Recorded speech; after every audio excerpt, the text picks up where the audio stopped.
This section deals with renal tumors. The first tumor that we want to cover is an angiomyolipoma. Angio means blood vessel, myo means smooth muscle, and lipo means fat. And so this is a tumor, a hamartoma in particular, that's comprised of blood vessels, smooth muscle, and adipose tissue. The most important thing to know for purposes of board examinations is that this tumor is increased in frequency in patients with tuberous sclerosis, and that's the high yield for this entity.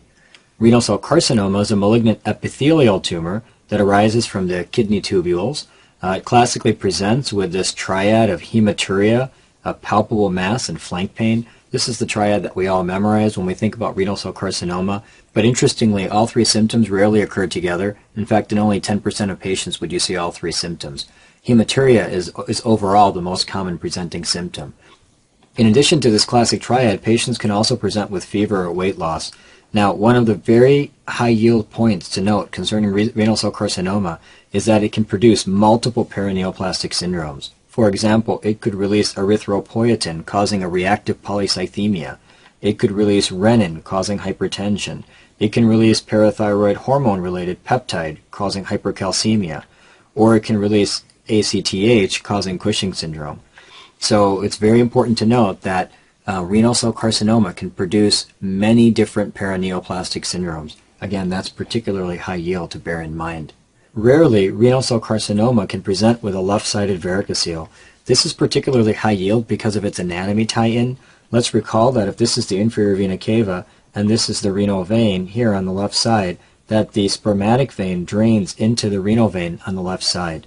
So if the kidney is here and renal cell carcinoma occurs, renal cell carcinoma has a propensity to involve the renal vein. So imagine that if it involves the renal vein and blocks the renal vein, that would block drainage of the spermatic vein, which would then result in a varicocele.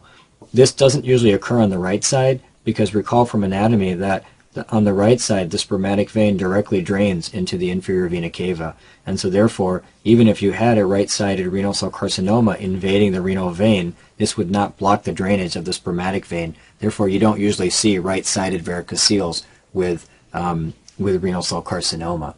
When renal cell carcinoma occurs, it usually produces a yellow mass, and microscopically, the most common histologic variant exhibits clear cytoplasm, and hence it's called the clear cell type. Here's a picture of the yellow mass produced by renal cell carcinoma. Again, this is the normal kidney, and this is the fat or the adipose tissue that surrounds the kidney. Here's the histology, again showing you that there is clear cytoplasm in these cells, and hence the most common subtype of renal cell carcinoma is called clear cell carcinoma. Very important to note, in particularly high yield, that the pathogenesis of renal cell carcinoma involves loss of VHL, which is a tumor suppressor gene. Now when you lose VHL, that increases insulin-like growth factor, which promotes growth, and it also increases HIF transcription factor, which increases both vascular endothelial growth factor and platelet-derived growth factor. So that would promote both angiogenesis and growth of the tumor. Now there are two classic pathways to develop renal cell carcinoma. The first is the sporadic pathway, and the second is the hereditary pathway.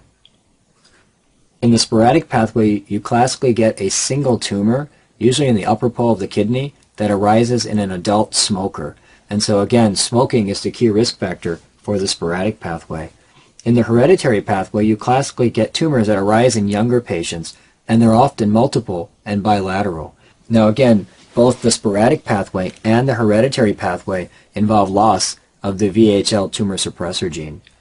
One hereditary syndrome, which can result in renal cell carcinoma, is von Hippel-Lindau disease.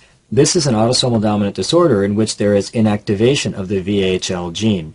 Now, this increases the risk not only for renal cell carcinoma, but the patients also get hemangioblastoma of the cerebellum in association with renal cell carcinoma. The staging for renal cell carcinoma is based on tumor size and involvement of the renal vein.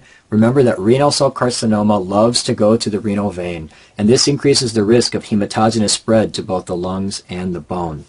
In addition, renal cell carcinoma can go to lymph node, and when it goes to lymph node, it classically goes to the retroperitoneal lymph nodes. Another tumor that can arise in the kidney is called Wilms tumor. For the purposes of examination as well as clinical practice, This is the most common tumor that would arise in children. The average age is 3. So on board exam, if you have a kidney mass in a child, you're really thinking about Wilms tumor. Now this tumor is comprised of blastema. Blastema is the primitive tissue from which the kidney forms, and this blastema can also produce primitive glomeruli, tubules, and some stromal cells. However, the hallmark cell is blastema. Here's an image highlighting a Wilms tumor. All of these small dark blue cells here, they all represent blastema. Now you can also see that there's a stromal component, and focally there's also formation of a tubule. However, again, the key component in this tumor is blastema, and it's the blastema that has the ability to form stroma along with tubules and primitive glomeruli. Patients with Wilms tumor generally present with a large unilateral flank mass, classically with both hematuria and hypertension. And the hypertension is actually due to renin secretion. Wilms tumor is associated with WT1 mutations, especially in syndromic cases. One high-yield example of a syndromic case would be the WAGR syndrome. The W stands for Wilms tumor, the A for aniridia, the G for genital anomalies, and then the R for mental and motor retardation. Another syndrome in which we can get Wilms tumor is Beckwith-Wiedemann syndrome. Of course, the patients would have Wilms tumor, but it would be associated with neonatal hypoglycemia, muscular hemihypertrophy, where the muscles on one half of the body are bigger than the muscles on the other half, and organomegaly, especially involving the tongue. And that concludes this section on renal neoplasia.